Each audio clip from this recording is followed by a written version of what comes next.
They say you never know what's going to walk through the doors of a pawn shop, and by their own admission, the owners of this one have pretty much seen it all.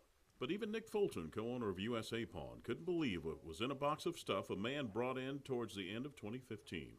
Fulton says the man got a $10 loan, but never came back for the box. So the store manager went through it to see what could be sold.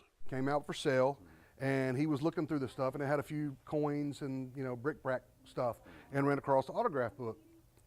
And he was very, very close to throwing it in the trash because it really didn't. He started thumbing through it and not seeing, what was in the back. In the back of this little autograph book are signatures of the giants of the civil rights movement, among them Reverend Martin Luther King Jr., Reverend Ralph Abernathy, and Reverend C.T. Vivian, known as the Big Three. What was your reaction when you started seeing the autographs that were in that book? It was shock and awe.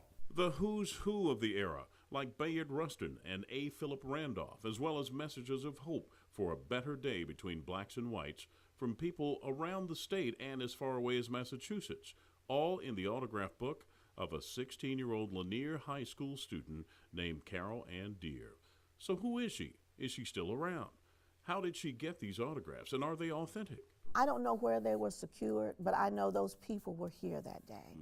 I think the signatures are authentic. Hazel Bryant Shields is president of the Lanier High School National Alumni Association. She was a classmate of Carol Ann Deere. She has fond memories of her. She was very smart. That's the way I remember her. She was very smart. Shields says Deere was active in a variety of school functions, writing and recording events of the day, even taking pictures for the school newspaper and yearbook. I remember she had a little brownie.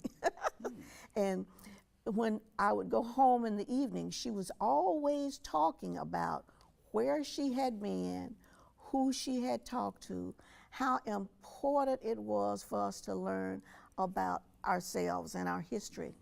And she was just that kind of person. To understand how a young girl could get such powerful signatures in her autograph book, you have to know that 1964 was a dark time in Mississippi's racist past. Freedom Summer, punctuated by horrifying acts of terrorism against those who sought to bring about social and racial change. Also that year, a walkout by a group of students from Jim Hill, Brinkley, and Lanier High Schools, fed up with the second-class citizenship. Hezekiah Watkins, who also knew Carol Ann Deere, was among the masses arrested.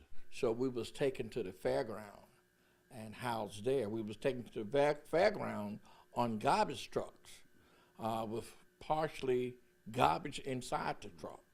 And like I said, taken to the fairground, and that's where we stayed for several days, several weeks. They are very real. I think what happened when those leaders found out that these kids actually walked out, they was amazed, and they wanted to find out why and how, who organized it and what.